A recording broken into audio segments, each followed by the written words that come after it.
Hello, lads and lassies. Today, I want to talk about something that I saw online recently, which I think is a little bit worrying. And that was an announcement by a company called Labcorp. And Labcorp are sort of one of the world's, if not the biggest blood testing laboratories in the world. They do things, blood testing for things like drug tests, for sports, but they also do blood testing for testosterone replacement therapy. And this announcement was to let everyone know that they are lowering the testosterone reference ranges for healthy men.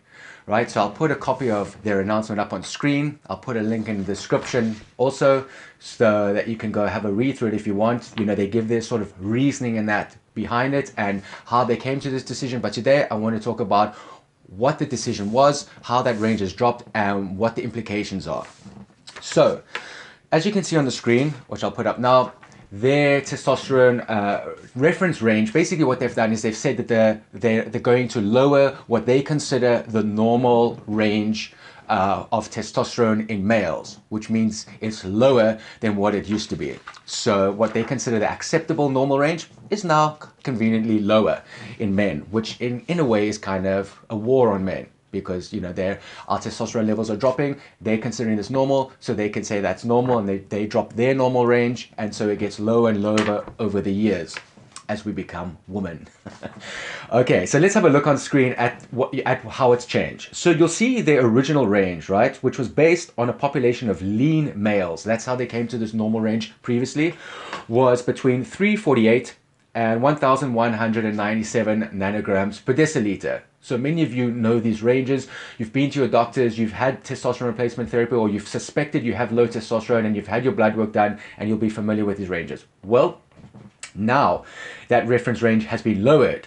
So it's now the new range is 264 to 916 nanograms per deciliter, right?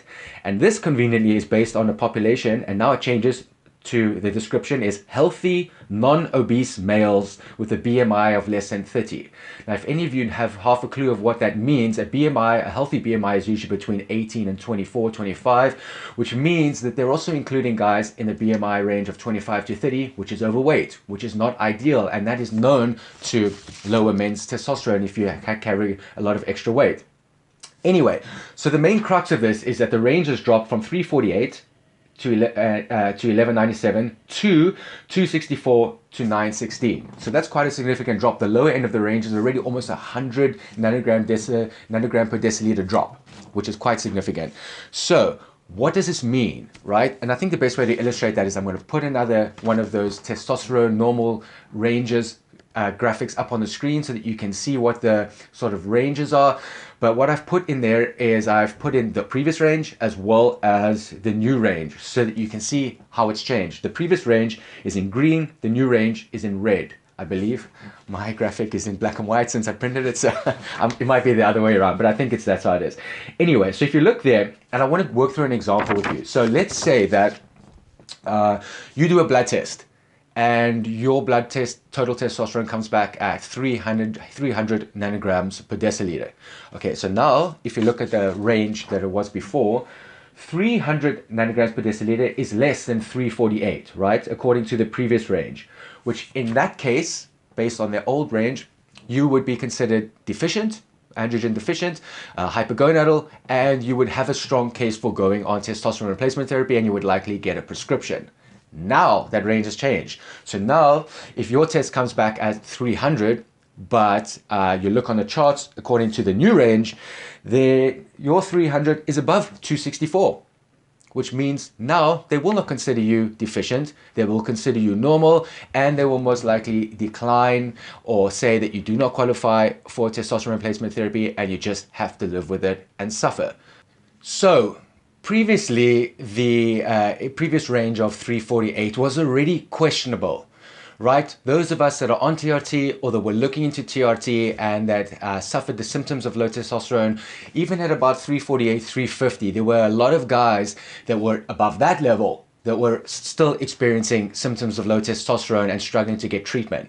Now they've lowered that from 348 or 350 down to about 260, 250. That can certainly guarantee that more men are going to be declined TRT, or testosterone replacement therapy, in future. More men are going to suffer, and more men are going to be walking around, androgen deficient and hypergonadal, when likely it should be that they're getting treated. So this is obviously not very encouraging news. This is not good for men in general. This is, like I've said previous, a war on men, in my personal opinion.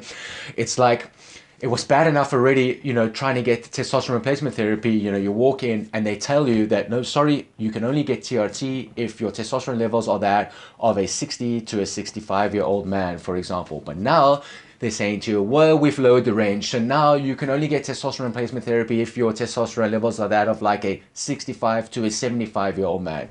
It just gets worse and worse, and this is obviously not good for men in general. So let me know what you think about this news, about this decision. I know this is from Labcorp that this decision was announced, but I've heard also and saw online that this is going to affect probably most labs, if not all of them.